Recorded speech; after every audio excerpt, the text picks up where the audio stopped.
Welcome to the fourth annual Habroni Book Festival. Today we are speaking to a solo traveler. She has traveled to 54 countries in Africa. And if you know, there are only 55 countries in Africa. She's female, South African, Black, and welcome, Bui. And my name is Iganze Pele. Thank you, Kikanse, and thank you to Gaborone Book Festival for having me. Great stuff. We would like to apologize to the rest of you viewers that we had a technical glitch, but everything seems to be fine, and we'll be proceeding from this point. So we share with us your incredible story, which fascinates me.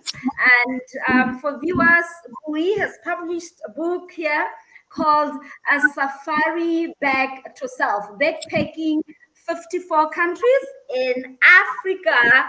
And it's an incredible read, easy to read. What inspired you to travel? Okay. Growing up, I used to come across different people, and then I would meet people from mostly it was SADC countries that were in South Africa for business and selling things in the village and stuff like that. And I just got curious to know where these people come from because I could tell from the way the villagers were interacting with them that they were not considered exactly one of us, though they were exactly like us. So that just made me curious until I came across a show when I was a bit older of a lady called Precious traveling in Africa, showcasing different places like Lalibela and Timbuktu that I fell in love with. And I decided that one day I need to do this myself. Wow. Wow, that sounds incredible. And for the pleasure of our viewers at home, wherever you are, um, Bui has a very special connection with Botswana in terms of how she kickstarted her travels. And we are really, really happy, Bui, that you started with Botswana and today you're talking about your book in terms of where the first country that Bui traveled to was Botswana in 2016 for a wedding. So we are really happy and let me just get into this. For the context of our readers, we would like you to read from page 332 of your book. All right. Okay, so the diary entry of this is 2 August 2018, Thursday. This was in Cape Verde. Okay. I walked from my hostel to visit a few museums and the Amilcar Cabral Foundation, where I was let in despite arriving 3 minutes before their lunch break. After exchanging more money at the bank, I walked to the supermarket and had lunch at a local restaurant. While I was sightseeing around the city, it started drizzling, so I took out an umbrella to protect my bag. This got me a lot of strange stares, like earlier when I was using it for the strong sun. People even shouted at me from inside buildings, and I was confused until I stopped to ask another group who was shouting at me from a restaurant. Imagine my surprise when they said I was chasing away the rain. Fortunately, the receptionist at the hostel later explained to me that the country was under severe drought, so people appreciated every drizzle, and silly me was blocking it with an umbrella.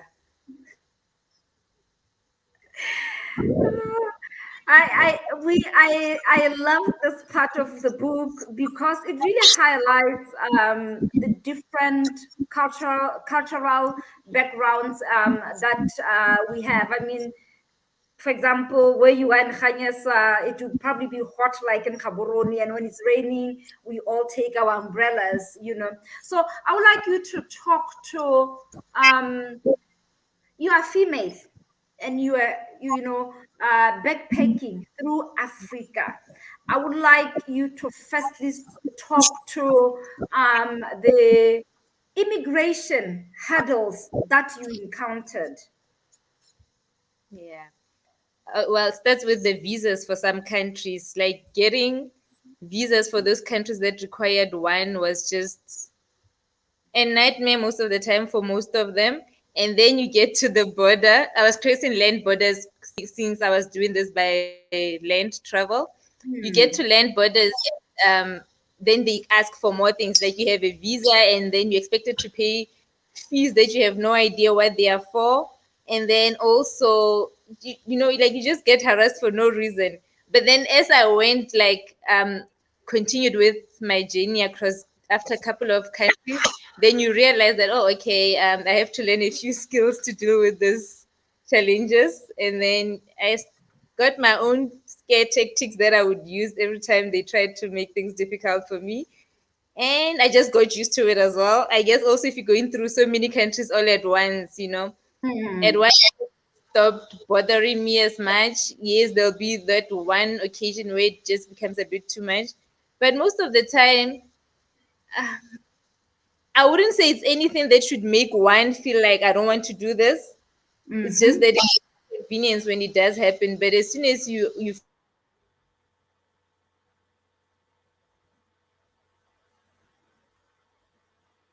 to it, It looks like Bui is having uh, we're having technical issues. We'll wait a bit to see if she's able to rejoin. Bui,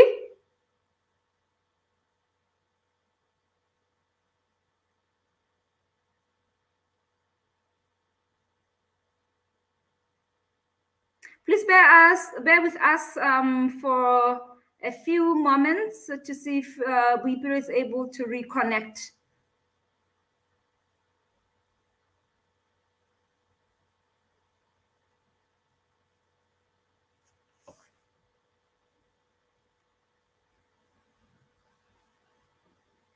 Yes, we have lost Bui. We are sorry about that. We would wait a bit more to see if Bui is able to rejoin, and if not, we would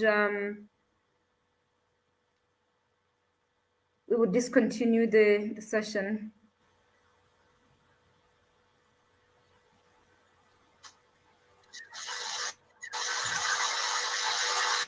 Hi, welcome back.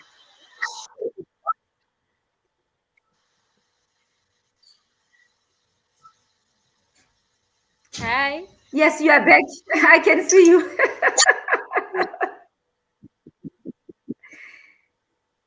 Okay, great.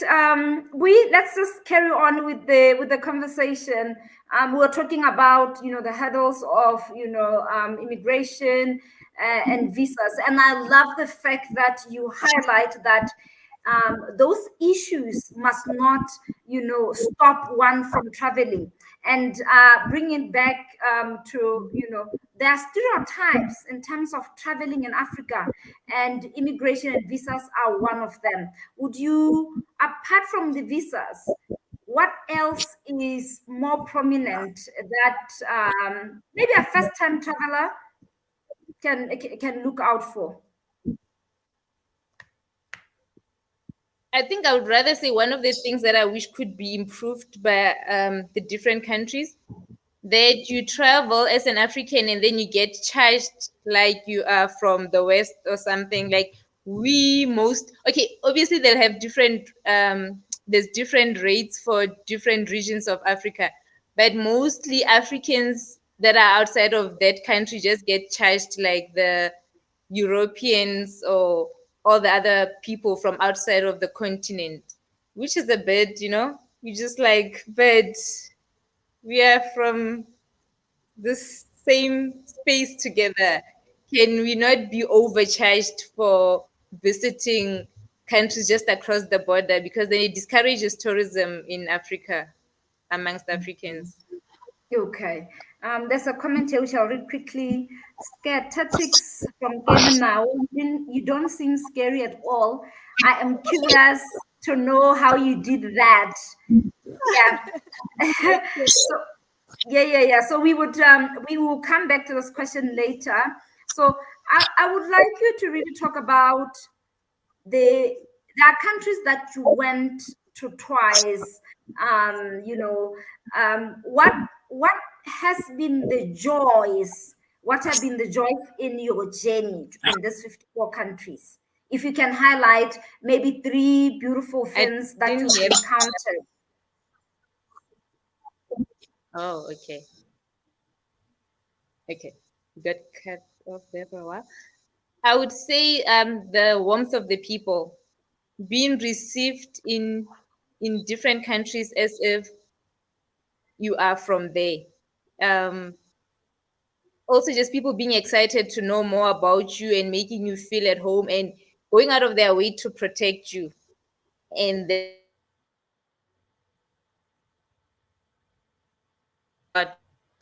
and also what I got to notice, especially coming from South Africa, is that I would say, I guess, out of SADC, um, you find common foods being eaten in different countries that we don't necessarily have down here.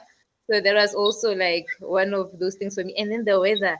I mean, when I was traveling, I felt like, rich and chasing summers without the budget. To travel like the whole year and you basically get to freeze as much as I do when I'm back home.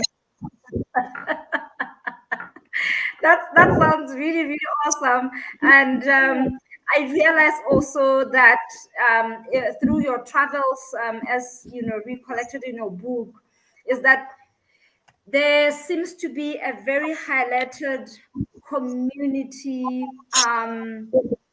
spirit with Africans. I remember in one of your travels, a young lady offered you buroko kwa habone. And I really want you to talk about, because I think that's really a positive thing about Africans. But as a traveler to 54 African countries, the SADC region, East Africa, North Africa, and West Africa, what would be the differences that you draw in terms of that community, beautiful community aspect? You mean in general, right, across the different Yes, countries? yes, Yeah. absolutely. Like as Africans, Eh, and and actually, weird enough, what I've also come to realize is that in the countries where there's what we would consider less development, or for lack of a better word, that's where you find it the most. I guess mhm, countries where there's a lot of infiltration from outside, we tend to lose the true sense of who we are. And yeah, so that's what I got to experience a whole lot when I was traveling in these countries. And it happened. I was thinking now when you were saying there's one lady, and I'm thinking which country, because I experienced that in every country where people would just open their houses and be like, "Welcome, mm, here's the spare key to the house," and you're just thinking, but how? Like you don't even know me, But and I got so used to, in a good way, the welcome, that sometimes when somebody comes up to me and they want to help me with something, I would even just feel sorry for them, because I'm like, oh, if only you knew you're about to be responsible for me until this whole thing is figured out. Because I know that once somebody just comes over to you and they want to help you, they want to see it through, that they've helped you before they leave you to go on your own again, which was mm. beautiful. Beautiful, and it's one thing that you can rely on when you're traveling in the continent. That it's like a guarantee that is there, that lies within our people. Okay, thank you so much. And for the benefit of our non-Setswana speaking viewers, we refer to batho ba rona ba na le botho, meaning that there's mutual respect in our countries, among our people, and there's a general word used in Africa called Ubuntu. Yes, I think that's the international word that is also easy to remember. And you are female, and people trust you with a spare key. You get into taxis. There are cultural issues in other countries in terms of women covering up, women not being allowed to travel alone. I would like you to talk to that factor, the female factor, and traveling in Africa. What were possibly what you enjoyed most? And then the second question would be, what were the negatives about it? Okay, so in terms of culture and I guess cultural differences, I made sure that I respected uh, what the country, I guess, stood for. So in where you knew that you have to cover up, you cover up. And also what comes with respecting people's culture is that they feel they need to welcome you in, because you also come across as wanting to be a part of the community. Yes. Um, yeah, and then traveling alone, yes, in the beginning you wonder about safety, and but there's always someone coming through for you. I don't Mm, really, I have like two incidences where something bad happened to me, like that I can think of now from like the top of yes. my head. But even then it wasn't even such hectic things, I would say, like people would imagine I might have to go through, except one incident which was not directed at me. It's just something that I came across that I would feel, yeah, well, it was a bit on the extreme side. But as for things that happened to me, I had like petty crime, like my phone getting stolen once and I got it back, my phone almost getting stolen. And well, the other one where they almost stole it and didn't steal it, I'll let, I guess, the people read about it in the book for more details on what happened on that. But yeah, in general, it's just that like you come in, you at least should know the basics of what's expected to be regarded as not disrespectful, and you follow Mhm. that. Yeah. Okay, thank you, Bui, for that. So let's talk about accommodation, hostels, hotels, sleeping at the beach, sleeping, catching late night buses, missing trains. So I saw that a lot in the book, missing buses and all that. So in terms of accommodation in the countries that you traveled to, what were the highlights of your staying in a hotel, staying in a hostel, or what is, maybe the question should be, what would you advise emerging travelers, particularly female travelers, and just general travelers in any way, in terms of accommodation, kana boroko? Okay, so for me, most of my accommodation was not pre-planned. There would be instances where I would, but then in most cases, so because I traveled by public transport and it takes long to get from one Mhm. place to Yeah. another. So I had you while you're in the bus or the taxi, you meet people, you talk to people, you let them know where you're going, what your story is, and some would get interested enough in you to then invite you to their homes. But then what I also did in situations where I was paying for accommodation was I always made sure I ask people, because also while you're traveling like this, most people are traveling for business, but then they're Hmm. sleeping at the lowest cost accommodation. So you'd also pick that up in conversations while you're still journeying to the destination. And then they would let me know how much the accommodation they're going to be sleeping at cost. And then if it's within my budget range, then I would go for that as well. Otherwise, I would just get to the destination and let people know how much my budget was, and then they direct me to where I can find accommodation for the amount that I mentioned. And for me, yeah, it was cutting because accommodation was the least of my concerns. As long as I had a roof over my head and a door that closes, it was enough for me. I just left so that I could wake up the next day and enjoy the day again. And also, I guess the thing that came with low cost accommodation for me was that it it lands you in the middle of communities mostly more than Mhm. like just area or something, which was the Wow. advantage as well. You get to eat from local restaurants because of the area that you find yourself in, and you get to experience more of the culture in that way. We wa itse ka tla go botsa gore solo travelers, backpackers, gore do you get the excitement or adrenaline in not pre-planning, your accommodation. So do you get what sort of excitement does it bring, or does it come with being a solo traveler, or sorry, a backpacker?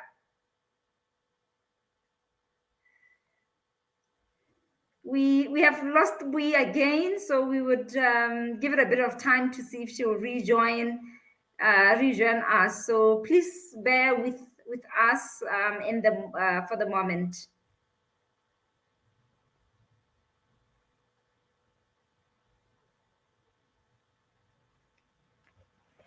So I'm going to read from the book while we still wait for Bui. There's a part that I loved. So this is on page 141 of Boipelo Tladinyane-Hlubi's book, and this was her second time in Angola. I'm reading from page 141, and she says, Gastro, the driver, agreed to show me around for free to compensate for the ridiculous price he'd charged me, and committed to helping me get a cheap hotel. Like we was just saying before we lost her, her trips were never, her accommodation was never really pre-planned. She'd get to a place and start looking for accommodation. So here she was in Angola, and the taxi driver had charged her a lot of money, and it later became a positive story that the taxi driver decided that he would take her around to look for accommodation. So I continue to read, still on page 141, paragraph 2. Between his limited English and my 10 Portuguese words, and we're going to ask people about the language differences and the communication breakdown. Between his limited English and my 10 Portuguese words, half the time I didn't realize there was a miscommunication until we got unexpected results. Gastro said he had to deliver bananas first. Can you imagine? Before showing me around. We started at what he said was his house. Though he parked the car far from the gate and hooted until a small girl looked through the window, then went in to call a boy who came and took the bananas from the car. So after a couple of deliveries, from bananas to deliveries, we went to a motel where I would be spending the night. I paid AOA 1,500 for my bed in a dorm. I decided to take my bags with me as I was still waiting for the sightseeing that Gastro had promised me. We left the motel and went to some house where I met Gastro's nephew, Adolson, who told me that Gastro will be leaving me and my luggage at his house to go to work and come back to me afterwards. So from delivering bananas to making deliveries, and then, taking a traveler, a tourist, to his house to wait for him to finish his errands. Quite this also highlights, like I asked Bui earlier, highlights the community aspect of traveling in Africa. That possibly Gastro didn't want to leave Bui stranded, so the best thing was to go around with her, drop her at his home, and then come back later. So I continue to read, and this is page 141.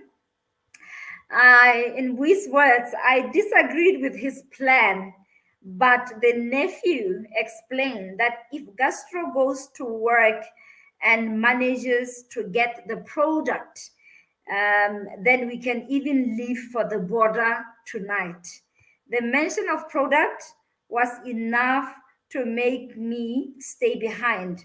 The nephew had studied in Pretoria, and remember, Bui is South African, which we spoke a bit about in between questioning my intentions from coming to Kaunda, daily placed toward, and quite frankly, with nothing to offer tourists, according to him. We welcome back. Thank you, we. Thank you, our viewers, for being patient. I was reading your story with gastro when you're in Angola for the second time. I was reading that. I found it heartwarming, a little bit scary, but really assuring when you then spoke to his nephew. So would you share with us that particular moment? I can see you are smiling and beaming. Okay, which part of the story do you want me to? Which part of the story about gastro? I'm because as soon as you said gastro's name, adrenaline just rushed through my body because I'm just thinking of, like the last day I spent with him, where he was taking me back to the border and he just kept dodging police along the way. He was talking and I didn't understand the language, but I could tell this guy is angry. And before I knew it, I'm part of the thing. I'm like busy pointing out police for him. We ducking, we busy pushing cars together, hiding things together, and I'm thinking, illegal thing have I involved myself in? But you don't really waste at that moment, Castro is the only person that knows me there, so I have to be on his side so he can be on my side. Wow. I was reading from the part where you had arrived and he decided that because he had charged you a lot of money, he was going to take you to around to look for accommodation. But in between, he was busy, dropping things, going to his house, leaving you at his house to go and pick some product. So it's literally hilarious. So I'm going to then get into, because we are 15 minutes into, we need to wrap up a little bit sooner. So I'm going to ask you, in terms of different countries, which country would you, apart from South Africa, in Africa, move to without even thinking twice? Move to,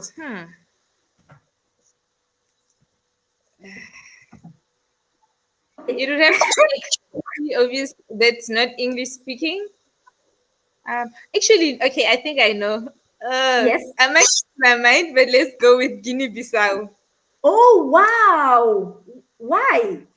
It's the tropical environment there. I enjoy the food there, the weather, the just everything about that place. It's a very warm country and it's beautiful and yeah, You loved yeah, it. yes. Wow. And it's a That sounds speaking country, so then I'd get to learn another language as well. absolutely perfect. Thank you. Thank you, we, for sharing with us. And to our viewers, we would please share with us in the comment section as to, which countries are you planning to visit as soon as you could travel. Please share with us so that we can see the variety or the plans of African travel. Because, here, and I think and we are like you to chip in there. I mean, I think that we're at a point in Africa where we must encourage African travel. And now, because of COVID-19, it also even gives us an opportunity to explore locally where we are or in the African continent. What is your take on that? Yes, definitely. I mean, also seeing that most of us still blocked from the typical destinations that we usually go to. But yeah, we need to, more than anything, also traveling within the continent for Africans mostly, just gives us a better understanding of who each one of us is. And it's important that we get to understand what we each can offer another, even for economic reasons. Then we know how to build together, and yeah. Okay. I love how you say how to build together, because that's the spirit of a community that we've been talking about, which is really one of the most positive aspects about African communities. So the next question, Bui, is you traveled to Rwanda, and the history of Rwanda is a very sad history. And you went to the Genocide Museum.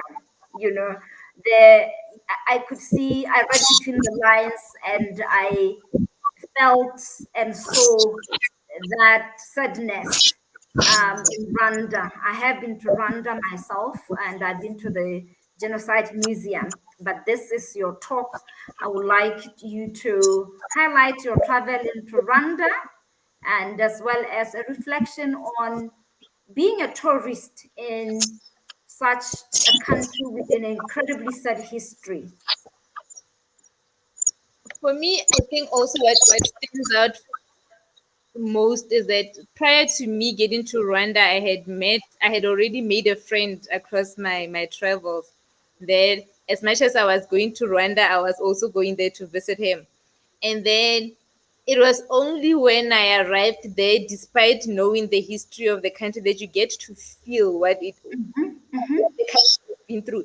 And yes, it's not even in that the people bring it up as much. It's, I guess, things like visiting the museum, and then also looking like afterwards when I look back, I realized that most of the time there were topics I felt that people were not really getting into, and then you Mm, just had to, like, apply what's the word, sensitivity as well as to how you go around and the things that you touch on, and just, yeah, understanding that you don't know much about most of the yeah. people that surround you, and that it hadn't happened such a long time back, that even the people, my peers most especially, lived through that era. And yeah.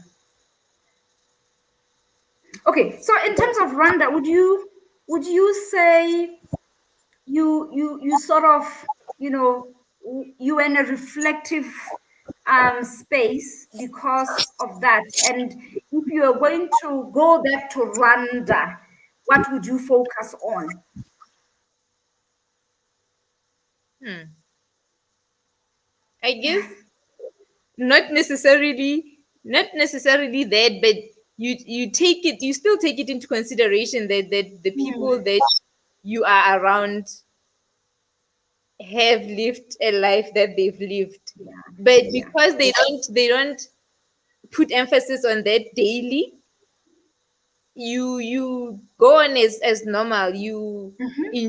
enjoy, you Yeah. go to the places that they want to go to, you entertain yourself in the way that they entertaining themselves, and enjoy the food as well, because Rwanda also is one of those countries, Yeah. and it's got beautiful lakes. It's, we know it won the cleanest country in Africa, Yeah. or Yeah. I Yeah. think Yeah. outside of Africa even. So Mm. there's so much beauty there. There's gorilla trekking, which is a bit Yes. overpriced for, not even a bit, like it's overpriced for us. It's something that we would love to do eventually. Hopefully the prices go down. Yeah, there's a lot that the country offers, and I don't want to say outside of, but Yes. Yes. also Yeah. Yeah. be into consideration in the history Mhm. of the country. Yeah, something to Fantastic. And I read Namibia. Let's talk about Namibia briefly. We have 5 minutes to go, and I have three more questions. So, Namibia, you wrote beautifully about Namibia. hmm So you want I me like to it. say Namibia is like next door. Namibia is one of those places that for me it's easy to reach, and it just, Hmm.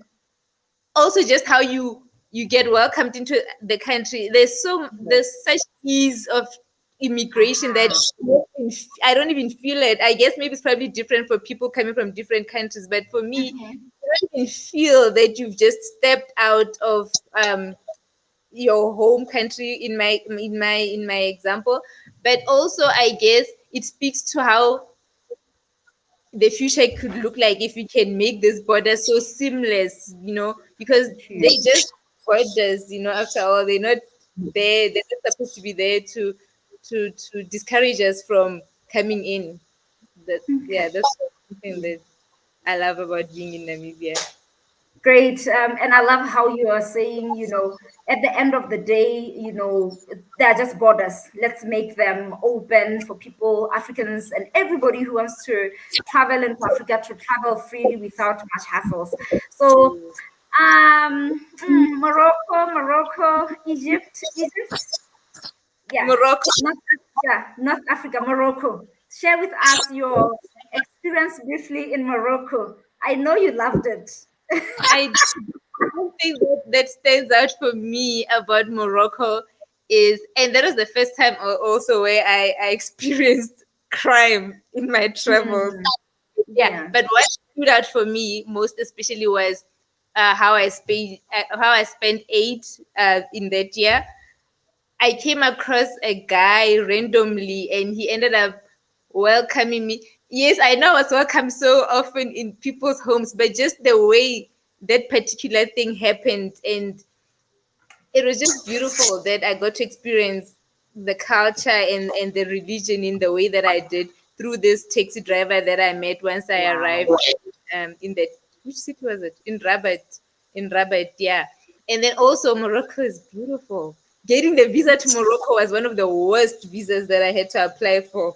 So I guess there's emotions, but in entirety, it was a beautiful experience. Like, giving Fantastic. overall thing, it just ended up standing out. I guess the people there made it what it turned out to be, despite all the challenges I had faced getting in there and sometimes being in there. Yeah. Ke a leboga Bui. Two more questions to go.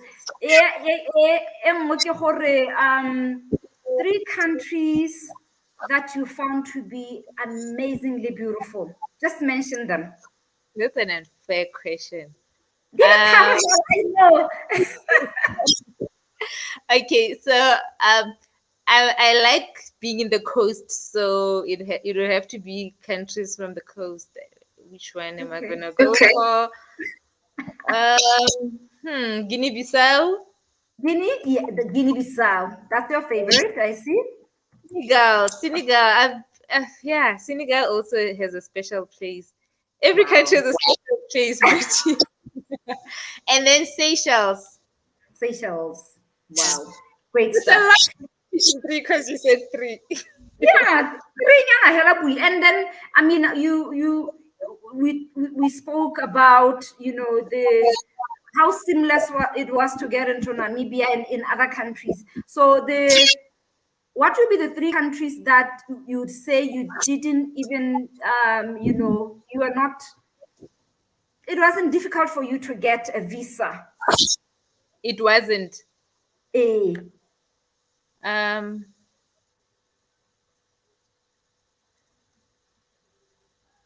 which country's visa was easy? Algeria, Algeria. Uh-huh.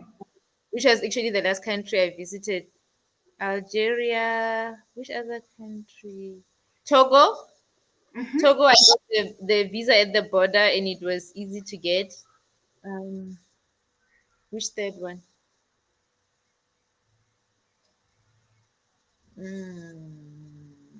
Visas were hard to get. I'm just trying to think which ones. Okay. Well, That's all right. because it's on arrival, but I applied for it here, so it was a bit of a hassle. But I guess I was just trying to be safe. But it would have been easier to get it when I got to Senegal because it's that easy. Yeah. Okay, all right. So we ra leboga, re itumetse.